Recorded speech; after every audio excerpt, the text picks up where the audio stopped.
Bionanotechnology is an interdisciplinary field that combines biomolecules with nanomaterials, and those nanomaterials can be man-made or naturally existing. It also explores different applications of those bionanomaterials, particularly in healthcare, in environmental remediation, energy production, and some other challenges that are related to functional materials.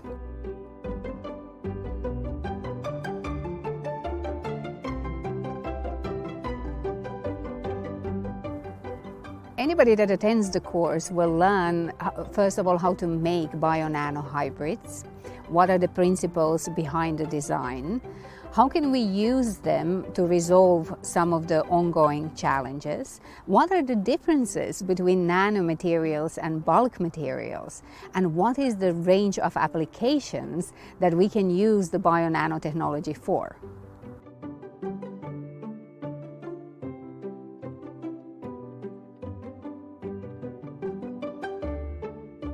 For those that are taking part in the course, they will learn how to understand a complex science behind some of the biggest developments in 21st century.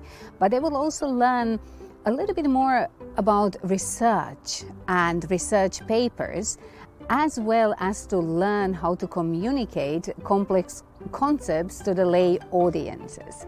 We also want to bring into the course ongoing problems that our learners could have, so that we can also help them to address some of these challenges with bionanotechnology.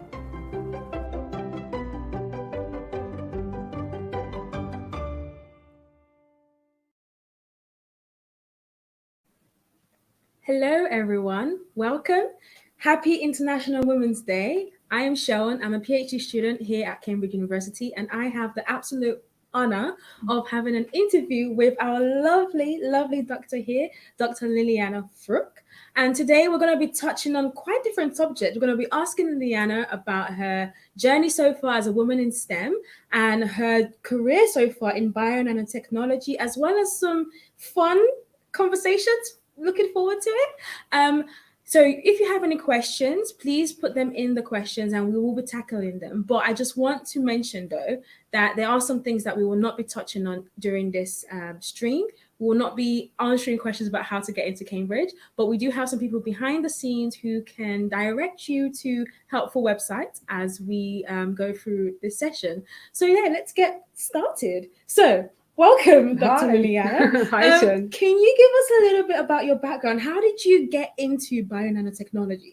Well, I started as a chemist. Okay. So I think most of the people working, researchers working in bionanotechnology started with some fundamental fields, physics, chemistry, molecular biology, which is due to the nature of the whole field. It's a mix of different scientific concepts, all with the aim to design new functional materials, which are combining some bio-inspired structures with some man-made nanostructures.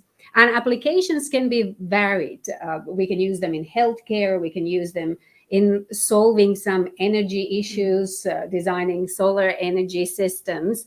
And I have been always, since the very beginning, very much interested how the nature works. How do we connect different aspects of what I've observed, around me, into something new? And one of my biggest excitements when I just started studying chemistry was making new molecules. So how do you mix two things which are colorless, and you get something, which gives you wonderful color, which you can, of course, see there is a love for color here as well. So at what stage in your career, so you started off in doing chemistry, at what point did you switch into bionanotechnology? Was it during your PhD, postdoc? When did you make that kind of, I guess, conscious? Was it even a conscious decision, or was it like, oh, here I am? No, I think, as you are experiencing probably as well, it is always a gradual thing. It's a gradual thing. So I started doing my PhD working on spectroscopy. So using very advanced spectroscopies to understand how the biomolecules behave. And I worked a lot with DNA, but I was not a molecular biologist. I was a chemist trying to understand the structural phenomena within the DNA. And then as you progress in scientific career, one of the things that you do is you change labs. You change people, mentors. You want to expand your skill set. And so I moved then to Germany to work with an excellent professor. And he happened to work with nanoparticles and nanomaterials. And so, although I was doing spectroscopy at the beginning and I was doing some enzymes, protein catalysts, other members of the groups were working on nanomaterials, and we started working on the projects together as it happens. As you know, in science and research, there is everything about teamwork. So you end up working in the lab with people, and then you see what they do, you learn something from them, and you come up with new projects. So I think also this was my way. I kind of learned a little bit about nanomaterials, applied some of my knowledge of enzymes and DNA, and then gradually progressed into the field. And this is, although it has been a rapidly developing field in the past few years, it is still developing. So you can have lots of things that you bring into the field.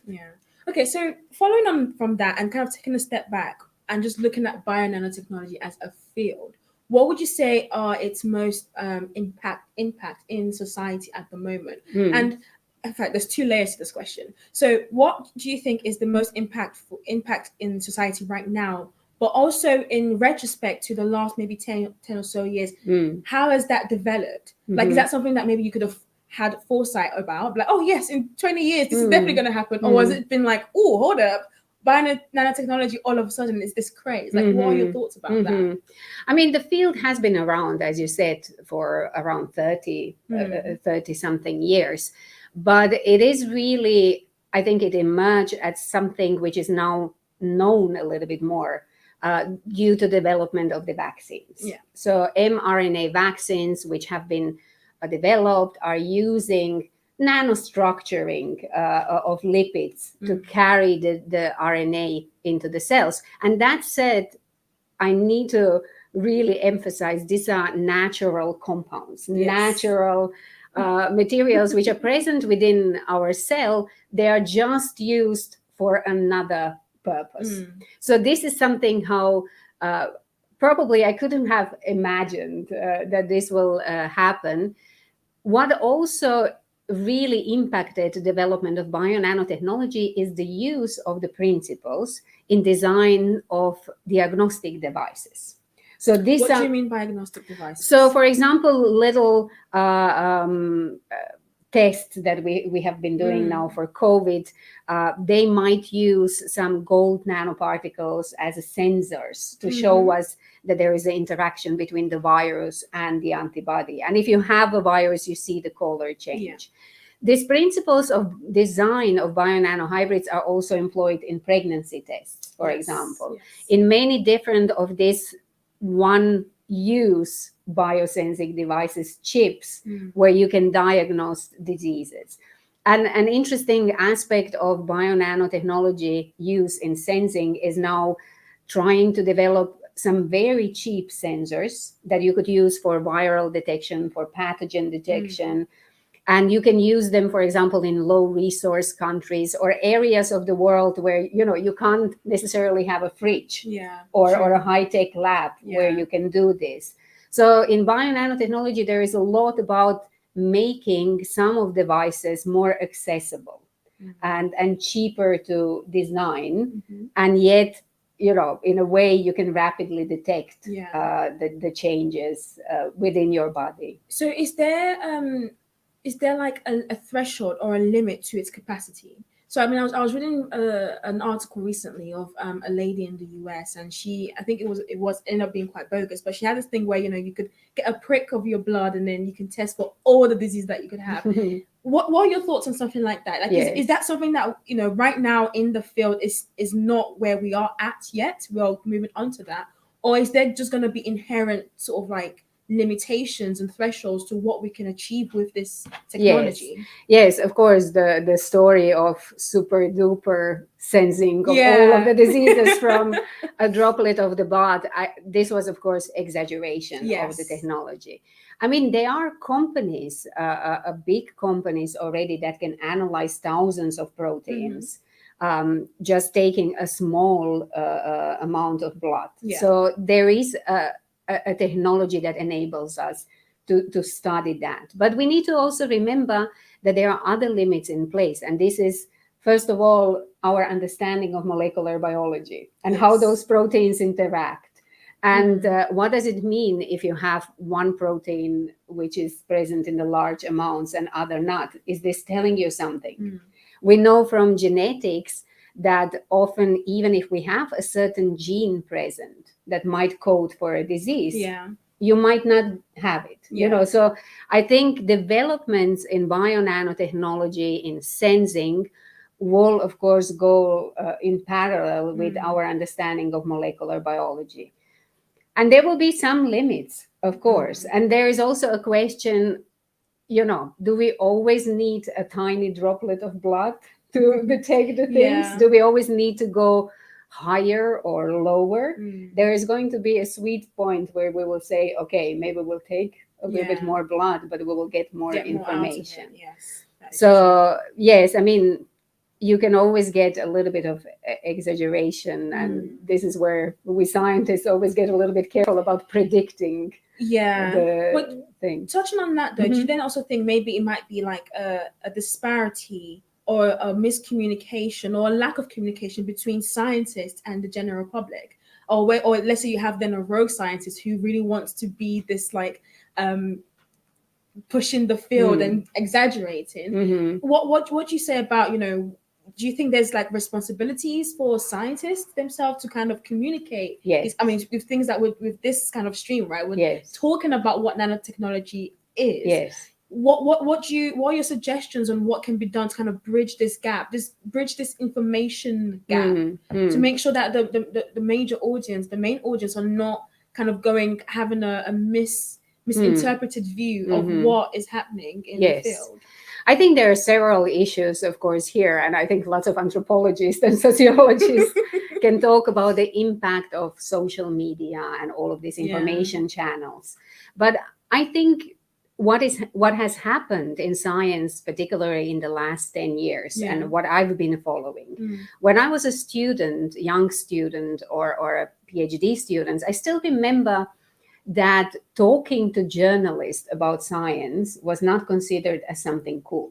It was almost considered as though, you shouldn't pollute your science by simplifying it. And then, you know, that has changed. I have seen that change where we were more encouraged to engage in outreach activities, in popularization of science activities. You know, before maybe you had scientists that would go into the field of popularization of science and they would not do the research any longer. You know, it could be either this or that. But today you have active researchers engaging with journalists. And I think, going back to your questions, how can we deal with misinformation? It's really talking, you know, and communicating and engaging, even when we feel, oh, this is so rubbish, I can't even find the argument to fight it. We need to find this calmness and say, okay, let's start from the beginning. The same way as we do when we teach our students, we sometimes start with the basics. And I think being open to sharing the knowledge is also one aspect which needs to happen. But as we have in science with research papers, as you know, we also have peer review. So we have other scientists checking, did we do this well? Does something miss? Is something missing? And I think even if we engage with journalists, you know, we need to react if we feel that maybe somebody has misinterpreted some finding. We need to react. We need to be proactive. And of course, encourage younger generations of students to embrace and learn how to communicate. And this is what we wanted to achieve also with the course, or we try to achieve here in department with different activities, just to put students on the spot and see how well they can present complex concepts. And mind you, you can talk about complex concepts only when you truly understand them. And so this is also a way of learning, I think. Actually, I think just to jump on that, you know, what you've said about this shift to more scientists being more open to communicating their research and just communicating what science is about as well. I think that I definitely see that. I mean, I'm a science communicator, and I have a lot of different fellow female scientists that, you know, you learn a lot from. So I think that's definitely very important. But I really also like the point you made, though, about that aspect of peer reviewing, that, you know, of course, you know, that the science that goes out there needs to first of all be peer reviewed to make sure that we're publishing sound information. Because then if it's that what's going out is already not great to begin with, then since there's already that block, that barrier between scientists and the main audience, we want to shorten that gap, and that's another way of doing that. So I definitely jump on that. I think you are totally right. And again, we are coming there. There's so much complexity sometimes in this. We are coming to another point, how much emphasis we are putting on the number of papers, research papers that we publish, as opposed to the quality of these papers. So this is the question of scientific policy and the way how we are graded in our job, you know, how our success is valued or estimated. It shouldn't be only by number of papers. It should be a quality that really counts. So this is another issue where we need to press for scientific policy. But I think another aspect which was very confusing for many non-scientists in these past years is to really be exposed to the real-time developments of science. And that means that you develop something, then somebody else will say, no, but I get a different result. And then somebody else will say, but look at my result. So you change your initial opinions sometimes. And I think this is sometimes disconcerting for non-scientists because you have a feeling, well, but nobody is sure about anything. And I think this is something that we also need to communicate, that there is a timeline. There is a way how we do research, and you just need time. I think what's also quite humbling about science, though, is that the more you think you know, the more you realize you don't know. It's like, you know, you start a project, and then you've got these questions, and then you answer these questions, but it brings up more questions that you want to explore. So, you know, as you mentioned, like if the general audience feel like, oh, science is meant to be this like yes or no, like you know, black or white thing. No, the beauty of science is that you're able to like put your findings against someone else's findings and say, okay, what do we think is true? If we put this other finding into consideration, what do we make of this? We're never fully like 100% sure of anything, but that's the beauty of it, right? And driving that and pushing it forward. So let's use that as a perfect segue to talk about your research. So can you tell us a little bit about what you are currently working on? Yes, so we have a few lines of research. In the core of our research is the design of bionanohybrids, as I said at the beginning. And we use biomaterials. So we use materials which are inspired by nature. For example, mussels that you find in sea. You know, when they are closed, really, it's very hard to open them.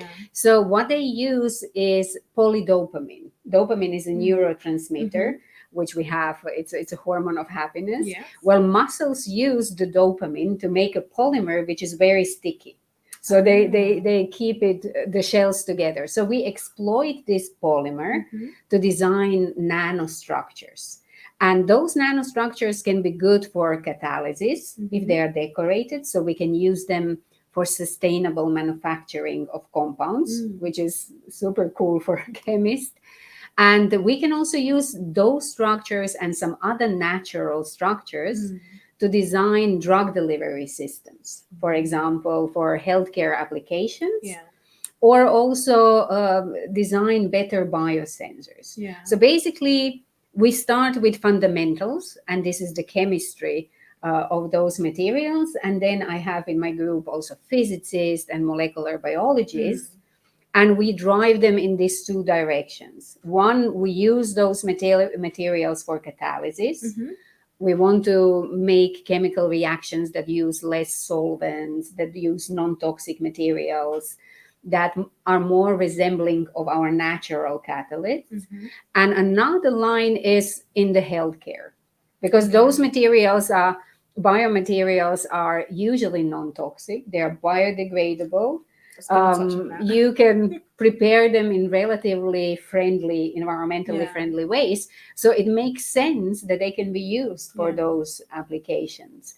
So currently we have this very cool project where we are using part of B2 vitamin. So we use the parts of that vitamin and then we change the structure a little bit, and we can then use it for catalysis. So we can make indigo dye, the same one that you use for jeans, but in a much, much less toxic way. It uses less water, less organic solvents. So these are my two passions. So you talk about drug delivery. So are you then selecting nanomolecules that are inert? Because I mean, the way I think of it is with drug delivery is that you have the drug that you're trying to deliver, but then you're also going to have some sort of like body that you've got it encapsulated in, so that it goes into the body. So are these nanomaterials the drugs, or are they what you are using as a means to deliver the drugs to a specific site in the body? And then you talked about earlier, some of these are non-toxic, so would they also be inert, so that they're not really reacting with the body as they're transferring the drugs to the place? Or have I completely misunderstood? No, I mean you are right. When you are trying to design a capsule that carries the drug, you want it not to interfere with anything, not to cause any bad things, but you can design the capsules that might help you a little bit. So for example, what we want to do is the capsules where we can embed the drug in. Yes. But on the surface of the capsule, we can have maybe a molecule that recognizes only cancer cell, not the other cells. Or we want to have the shell of nanomaterial giving us a signal, so we can follow where the capsule is going. So we really know that it's accumulating where it goes. So the beauty, I think, of this biomaterial redesign is that you can, it's not just the inert coat with which you are protecting the drug, but it contains different functionalities that can help us a little bit. And I think this is particularly important if we are slowly coming to this new age of personalized medicine, where we are going to have, hopefully sooner than later, tailored medicine. So that means we look at your genetic profile, we look at your protein profile, we look at your family history, at your lifestyle, and we see which drugs could actually help you. And often, I think one of the huge interests as well is this early diagnostics, so that you diagnose disease before it really becomes terrible. And this will, of course, be a synergy of molecular biology, of clinical sciences, of physicists and chemists working together. So creating a healthy society, this is, of course, very important. And of course, the other aspect is how can you create a healthier society by not using too much of the resources from nature. So it's a balance. It's a balance, yes. Actually, so kind of fine-tuning a little bit to your research, can you then give us a little bit of example? What sort of techniques do you use? So when you're trying to select what nature-inspired nanomaterials you're using, and what's the process like from selecting one to then having a product that could potentially be used? What techniques do you use when you're working with So first of all, you need lots of talented researchers to really work and spend time in lab doing the things. And so we would usually, we take nature as an inspiration. So if we have a particular challenge, let's say we want to have a catalyst that does a particular reaction that will take us to indigo dye. we look what is out there in nature, what kind of natural proteins can maybe do these reactions. Yeah. And then we extract a reactive pocket of this. We look at a reactive pocket of this enzyme, natural protein, and we try to mimic it in the lab. Okay. With a kind of more the simplest materials. And we use, of course, when chemists work in the lab, we use NMR, we use mass spec, we have all of these analytical strategies which are 100 years old. Yeah. So it's nothing. Sometimes people ask me when I tell them that I work in nanotechnology or bionanotechnology, they think we use these super duper robots that do the work. No, I can confirm we use techniques which are very old, and they might be just performing a little bit better. When we make nanomaterials, we have a different set of strategies that we use. And one of the things that is extremely important are these super resolution microscopes. So you can have electron microscopes that can really show you the materials on nanoscale, or you can have fluorescent microscopes where you can even see a single protein in the cell. So, you do have some techniques which are a little bit more advanced, but we always start with strategies that we can really do in the lab, or any other lab around the world could then adapt. So how do you then go about like synthesizing, these molecules in situ in your lab? Like you've got your material or your inspiration from nature. You've gone deep in. You've used NMR. You've used this, all of the mass spec to characterize what you're looking at. You've used microscopy to really focus in. So you've then taken about you go shopping. Oh, I want this. I want this. I want this. How do you then now bring them all together? Or how do you then synthesize them to have a potential end product? Yeah, so I mean, that's why we have lots of chemists in the group as well. So synthetic chemists are really trained in understanding which particular elements or functional groups within the molecule can react with each other. Yeah.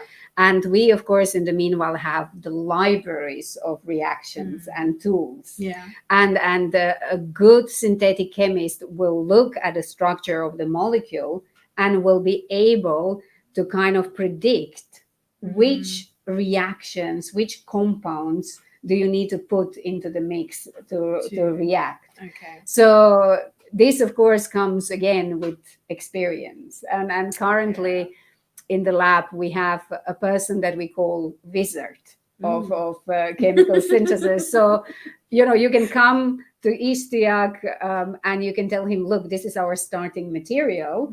This is what we want to get. How many steps will it take? Yeah. Because he has so much experience, he can already, we discuss together, and then we decide which synthetic chemistry strategy we will follow. So chemistry is a wonderful it sounds really cool. research field, and requires lots of imagination, but there are also lots of kind of predictable rules. You can't have certain elements reacting with certain elements, because it doesn't work in this part of the universe.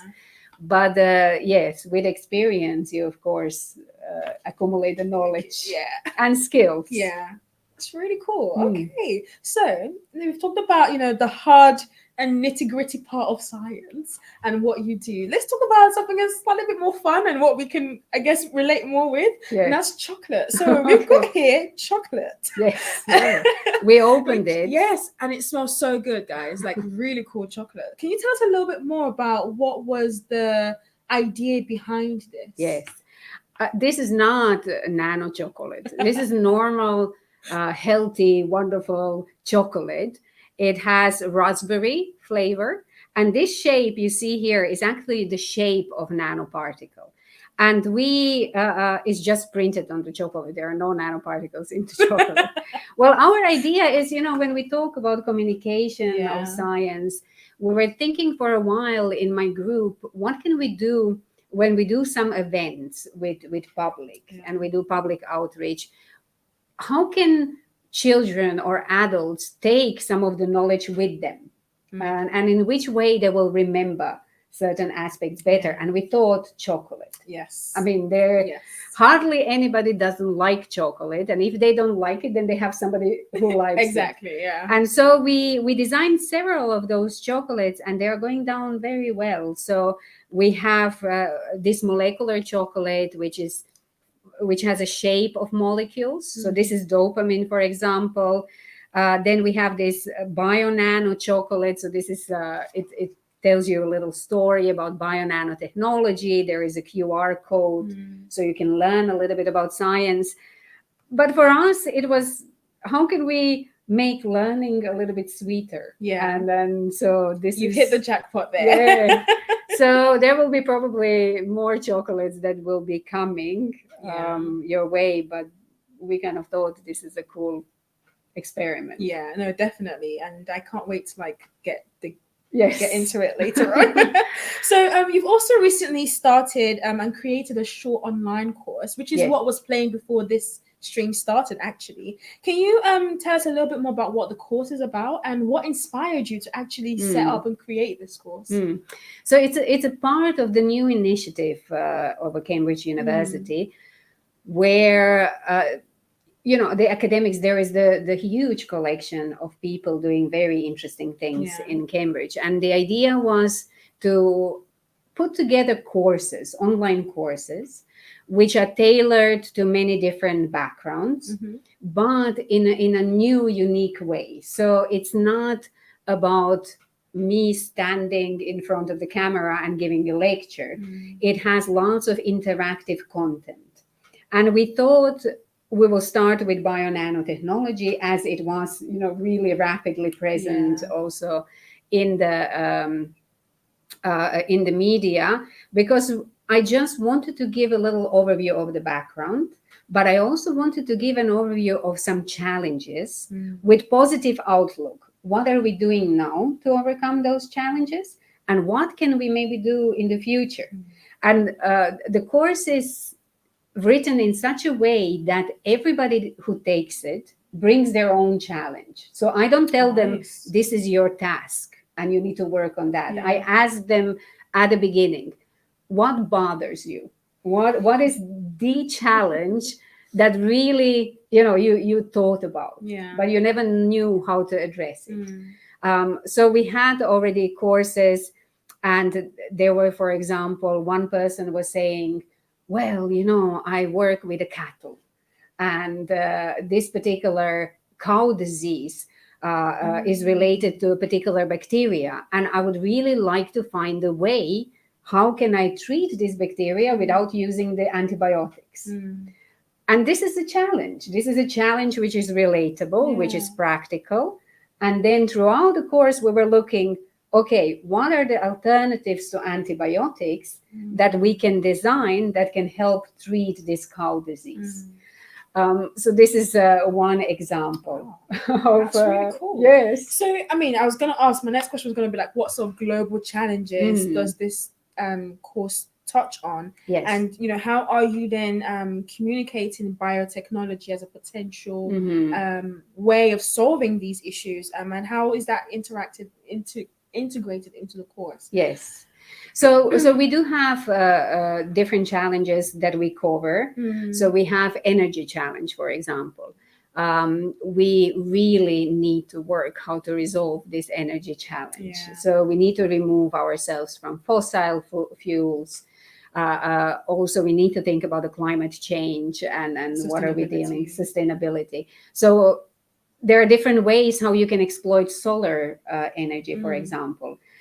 Plants are doing it for millions of years. So bionanotechnology in that context is presented as a possible route to design artificial leaves, which you could then use on the rooftops. So how can you combine maybe parts of the enzymes or proteins which are involved in photosynthesis with materials in such a way that you could create artificial leaf? So this is one aspect. We, of course, focus also on agriculture, food production. I mean, we will need to reconsider the way how we use the agriculture today. I mean, we are using traditional methods which are not sustainable. any longer. So can we design better ways of detecting the health of soil before we treat the soil? This is the biosensing aspect. And of course, then there are challenges in medicine, which are also relatable. And we try to show those challenges, to showcase the challenges, but we don't necessarily always talk about bionano as the only solution. So we put bionano solutions in the context of what is there already and what other fields are doing to challenge it. So, just to highlight the interdisciplinarity of it. And we have lots of experiments in the course as well. Oh, okay. So really experiments where you can see what is happening, and you get to make some of the materials as well. Oh, wow. That sounds really cool. Yeah, you watch how students are making them, but you go stepwise. Following through. Okay, so with this course, what do you hope that future scientists are taking away from this? Actually, before you answer that question, so these courses, who are they aimed for? Are they aimed for those who have like some knowledge of science, or can it be someone who's completely new to science that just decides to go into this? Who are you? Who are your target audience? There are different courses which are offered for bionanotechnology. We would like the people taking the course to have already some scientific background, but that doesn't need to be very extensive. You don't need to work in sciences to really be able to understand, but you need to have a little bit of understanding. And you can come from any kind of field of science or engineering or medicine, so STEM fields. Because we also, as a part of the course, you always have a way of learning, relearning or revising the background. So this is incorporated into the course. So you are not thrown into the new field without the consideration of your background. So it's very much personalized approach. So we look, what is the background of our learners? And then we suggest in the first course, first lectures, or a first week, this is what you should revise. Here you can have a look. This is what we need to discuss. So by the time the course is finished, everybody is more or less at the same level. Oh, that's really cool. And so what are you then hoping that a lot of the people who have gone through this course are taking home with them? What are they taking with them when they finish this? I really hope a little bit deeper understanding of the field.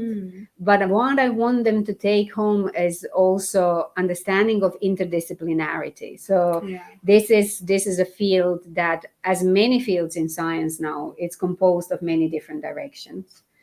And I also want them to learn how to concisely talk about their problems and solutions. So how do you get to the point? Not talk around the challenge, but really put the words onto the challenge. And also communication aspect is here very important. And all of the learners within a single course, they communicate to each other. So they are kind of encouraged to learn from their own backgrounds and from each other. So I think this is the beauty of these courses. Oh, that sounds really cool. I think I might have to consider. Consider.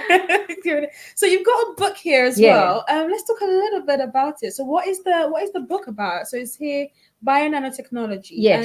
And is that in alignment? Is that something that is touched on during the course as well? Or is it separate? So those two things developed almost in parallel. Although the book was a little bit, it was planned a little bit longer. We basically, me and my postdoc Tonya, I taught the field for a long time, 8-10 years in Germany and also in UK, and we realized it's very difficult to teach interdisciplinary fields because you need to have good examples. You need to have a kind of way of addressing different backgrounds of your students as well, and we wanted to give them a book that will cover some of the basics of bionanotechnology. So when they go and do their research, they have a little bit of knowledge already. So I think it's a fun book because there are lots of nice figures. There are also examples from every day, what is happening around us and how can you resolve the issues. And in general, I think it's an excellent reference book for anybody who was interested in joining the field or is working in the field as well. So it was a fun experience, more challenging than I ever thought, and good that nobody told me before what it takes to write a textbook in interdisciplinary field. And although it was difficult at moments, I think my scientific research training taught me not to give up. That's very important. Which is very important. Yeah, definitely. Okay, cool. So I think we've got some questions coming in, but before we go on to that, just in recognition of what day it is, International Women's Day, I kind of wanted to have a few questions about your journey as a woman in science. I mean, before we started the stream, we were talking about how I am literally 2 years into my early career as a potential scientist, but you are well established. I mean, you're now running and leading your own lab. How has been your experience? Going from someone who was a PhD student to a postdoc to now leading her lab. Did you always feel represented in science? Because I mean, in the age that we are in, you might have some people who are like, well, there's enough representation of women in science. Why do we need to celebrate this? What are your thoughts about these things? I know. I mean, we were chatting about this just before we started. My experience was maybe a little bit different than the experiences of some of my colleagues here. As I grew up in a communist socialist environment, I was a child in ex-Yugoslavia, and then I had Croatia as my homeland. And the thing is that I have honestly never noticed that there are less women in academia or in research when I was studying. Actually, I remember probably, I would say, even majority of my professors when I was studying chemistry, so pure chemistry in Zagreb, were female professors. Wow. So we had role models, and some of them had excellent international careers. So I, for example, had a biochemistry professor who was a adjunct professor in Yale. And she was working in Zagreb. So having all of these women throughout my early stages of scientific development was, of course, very inspirational. Yeah. I remember first time when I was thinking, wow, that's a little bit strange, was when I came to UK for my PhD. And I was suddenly at a university and they were saying a lot, oh, we need to organize an event to encourage girls to get into STEM. And I was thinking, wow, why? I mean, don't you just want to go to study chemistry and biology? And then I noticed there are not so many female professors. And then I realized, wow, there is a difference. And I then moved to Germany at a time when the German government was thinking a little bit more about encouraging women to stay in science and also to stay in academia and active research. Because you would have, of course, women studying science and maybe doing PhD, but maybe few only would go into the career in academia. And there are, of course, plenty of reasons for that. One is that we need a lot of female role models to look at as we are growing up so that we see this is possible. I can do it. And the second thing is we also, as we talked, we need to change scientific policies or the policies, how we determine success.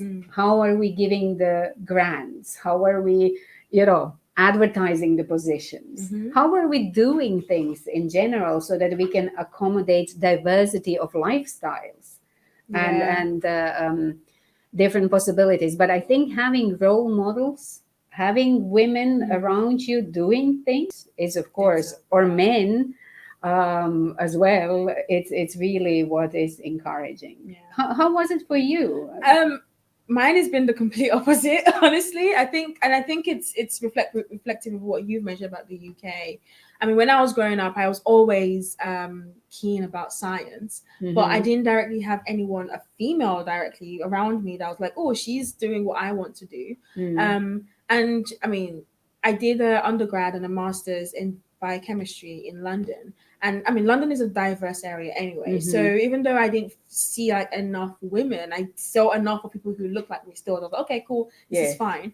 But I think now as a PhD student, I think it's almost like a bottleneck where, you know, the higher up you go, the less represented you start to feel. So I mean, having opportunities like this to have a chat with you and, you know, get myself exposed to females who have kind of reached that level is being highly inspirational, and it's something that I am consciously making the effort to expose myself to that. But it's just that dichotomy where it's not something that's just for a given, you know what I mean? It's not like, okay, well, yes, I don't have to question why do we have to encourage females to go into STEM, you know? But I think at the moment in within the current system in maybe it's just the UK or more Westernish countries, there's still that push that we need yes.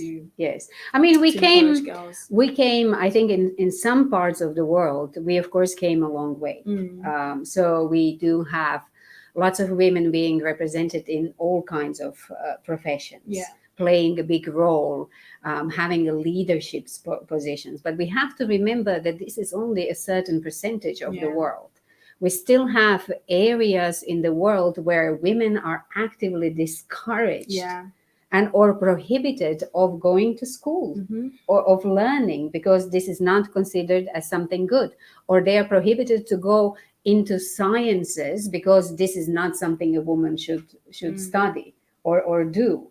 And this is what sometimes really is mind-boggling, this huge difference where we have, you know, such a differences in the approaches. And this is where I think, you know, people like you, communicators, and you having experience of being in science, but also having access to different platforms are playing a big role. And not only women, but also men that have a way in these parts of the world where really women are not having a position to be in a position to learn.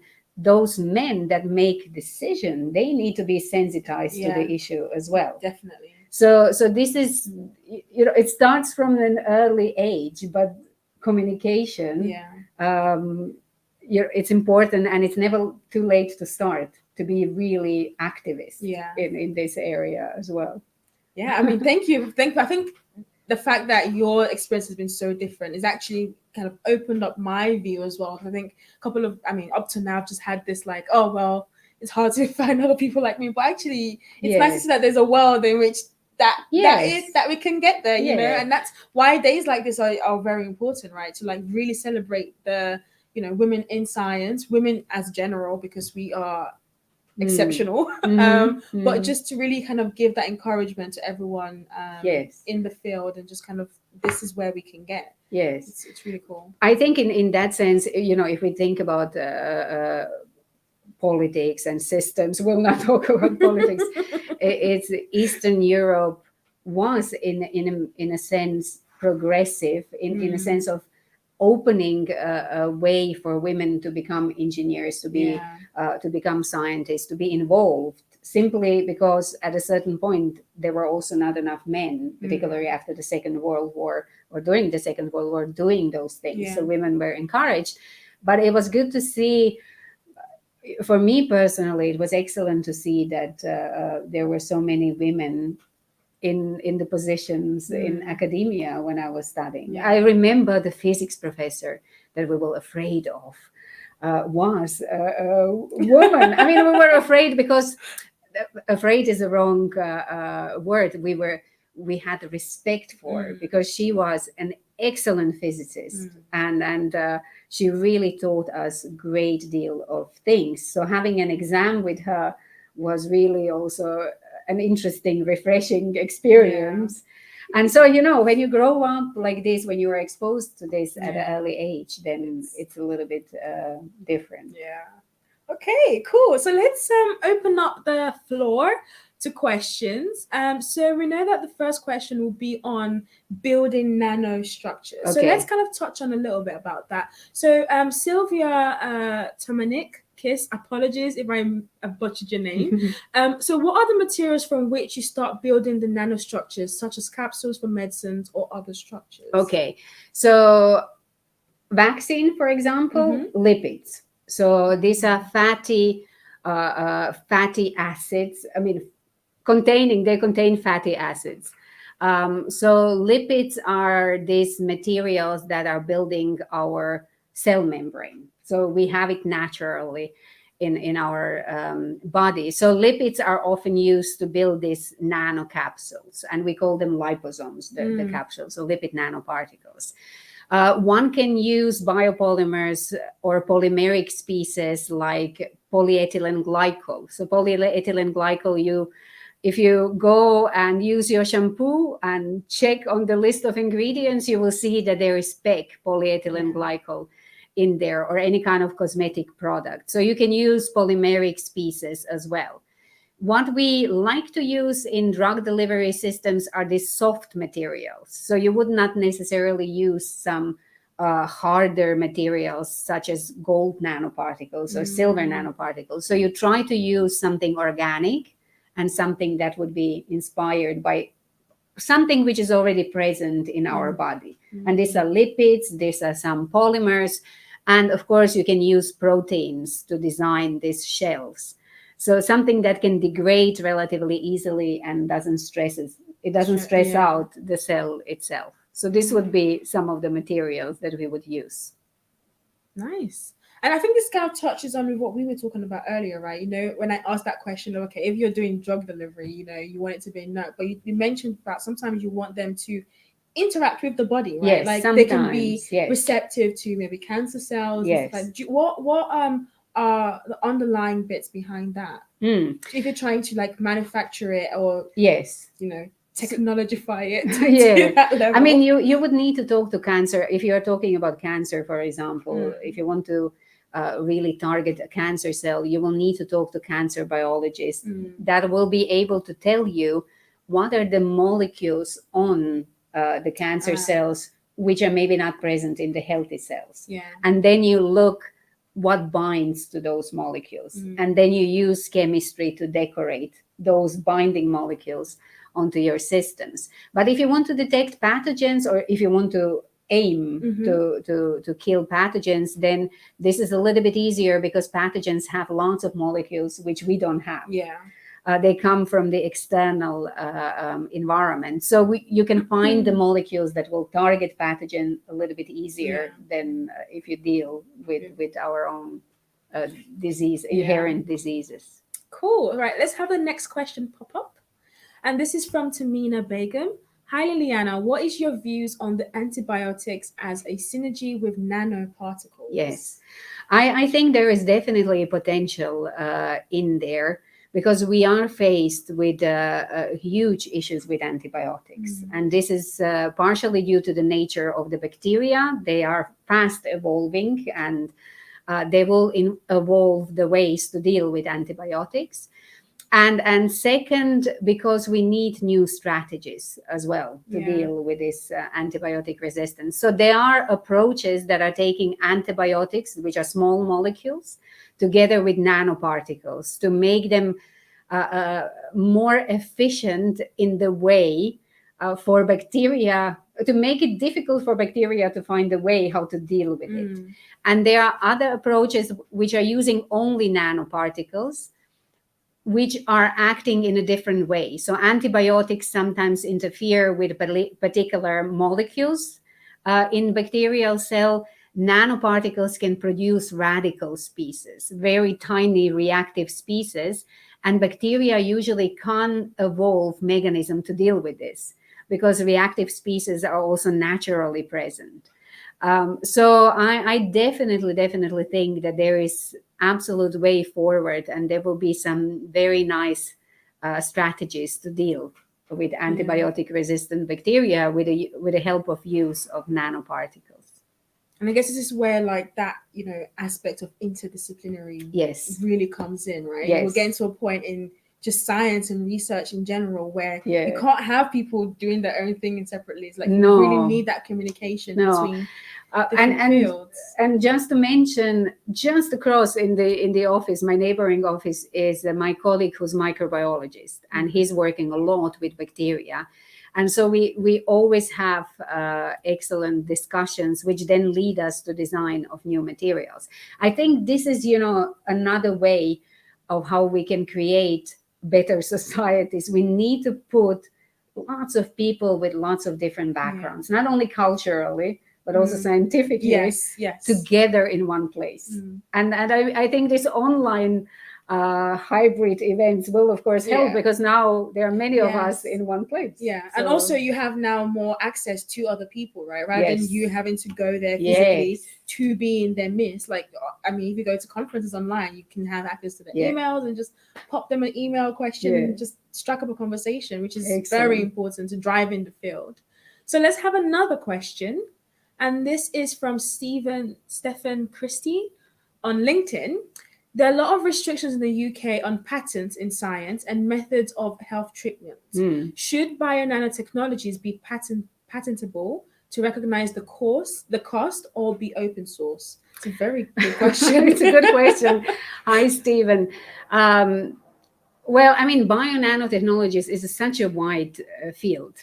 And within the bionanotechnology, you might have some advanced polymers, you might have nanoparticles, you might have combination of those.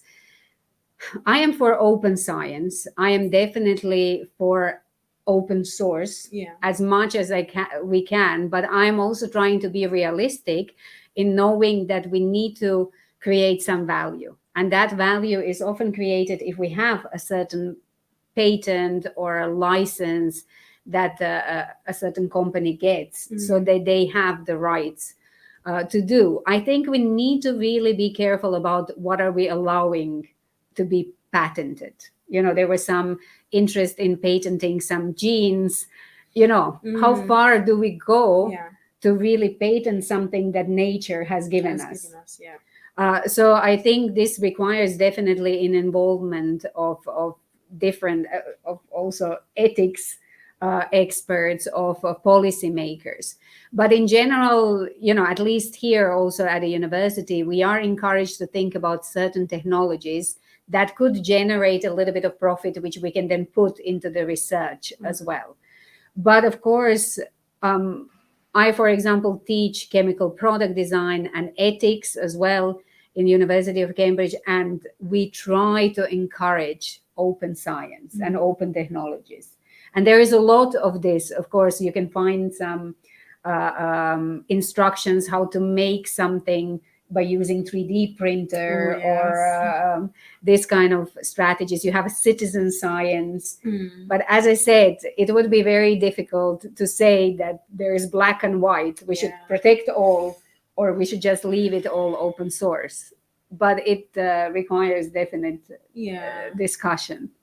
I think it's, especially where we are now, so in the field, there's still a lot of kind of feeling things out. It's not that okay, this is the limits to which it can be. Because I know, like, for example, this is probably going on a slight tangent, but with CRISPR, right? There was a researcher in China who kind of went a bit overboard and tried to kind of take it too left field, and that really kind of caused the scientific field to really think about, okay, what is the limit on the actions that we're doing? So I think to a level, it's kind of like feeling things out, but also being critically aware of what the threshold should be and what the limits should be, so we don't overstep, especially as you mentioned, what nature has already given us. Like, it's a bit let's have another question. We have a couple more minutes, and this is from Mirka Risova. I'm so sorry, I think I've butchered that name. Okay. From LinkedIn, and she says, "Dear Professor Truck," I think she's got your name wrong. "Would you please comment on your opinion on the delay in nanotoxicology evaluation in comparison to nanomaterial production, especially in the field of cosmetic products?" Nanotoxicology, big thing. I just want to make a point that as soon as nanomaterials were developed or used a little bit more extensively, for application. And this was, I would say, mid-90s. Nanotoxicology started developing as a field. I agree that certain aspects have not been explored enough or regulated enough, that regulatory agencies sometimes are behind, but actually there is much more done in nanotoxicology of materials than we are aware of. So we have European Institute for Nanotoxicology in Switzerland. We have several organizations that are really testing the aspects of nanomaterials. Of course, certain studies need a little bit of time, but nanotoxicology as a field already exists as long as the nanomaterials exist as well. And particularly, it is well regulated in biomedical applications. Cosmetics might be a little bit different, but also the materials which are used in cosmetics are slightly different than the ones that we use in biomedicine. So I definitely, also in the book, we have one chapter which is talking about nanotoxicology, about regulatives, about steps that scientists take to explore the toxicity of materials. We have learned a lot from previous examples in science, particularly the cases of some drugs that have been developed in 50s, which had irreversible effects. Unfortunate as those events were, we definitely learned that toxicological studies are extremely important. Nobody would launch a nanomaterial on the market without scrutiny of and using the technology to really check what is happening. Yeah. Okay, so I think we have time for one more question, and that is from Dr. Sophia, and she's from New York. She asks, how much of your successes relate to sponsorship and coaching as a woman in this niche field and receiving grants for your research? Do you find it challenging for this niche area? Well, no, I didn't actually find it challenging because this is the area that can be applied to many different applications. So when you write grants, of course, people will ask you, what is this good for? Or what kind of fundamental question are you answering? So when we look for the grants for catalysis, we will say we want to understand, can we improve the catalysis by using our materials? So it's more about really being clear about what is the advance that your field or that what you want to do will bring. You can sometimes have niche areas that might be a little bit considered like, oh, I don't know if we should invest in this, but research grants are usually very good in offering also fundamental money for fundamental research. However, I need to say it is a competitive area. So you need to be used to work also with limited resources. And we have done this. There were periods when I didn't have big grants at all. So we needed to improvise a lot in terms of what kind of materials we will use. So it can be challenging, of course, but not so much because of the area where you work in, as long as you can really explain clearly what are you going to spend the money for. And of course, we benefit a lot by from the money given by different foundations, charities as well, that want to answer certain problems. But research councils, which are funded by a state, are very important. And that's why we always fight for states, individual states, to recognize the importance of technology and science, because this is ultimately what is going to help us to address the challenges we have in the world, investing in science and technology. So hopefully politicians will recognize that as well. Great. Well, it's been absolutely lovely having this chat with you. We've learned so much. I've learned a lot about bionanotechnology, and the course that you've started is really looking very something that I'm going to consider. So you guys check it out. It's got at the bottom of the screen, you've got the quick information about the name of the course, as well as the book that you've published recently. Yes. And actually, just to end off, I just Yes. wanted to like ask you, what does International Women's Day mean to you? You know, in the spirit of what today is, and the theme of this year, breaking bias. What does International Day mean to you? I think it's important that there is a day where we actively celebrate female talent as well. So we will be talking today a lot, or in media, we will be hearing about female writers, artists, scientists. I think it's very important as a celebration of this recognition. But also, I remember when we were celebrating International Women's Day before, when I was a child, we were celebrating our moms as well and what they do. And I remember we always had this big school play and our moms would be invited. So, you know, it is a celebration in general about female contribution, but also acknowledgement of the talent and everyday contributions to the societies. And I think we will all agree we need lots of diversity and we need lots of communication to deal with some of the challenges we currently have in the world. So we will celebrate with the chocolate. Yes, afterwards. we will. And with that, I'm going to say goodbye and say again, happy International Women's Day. I hope you guys have enjoyed picking her brains. I know that I have enjoyed it. And have a lovely, lovely evening, guys. Bye.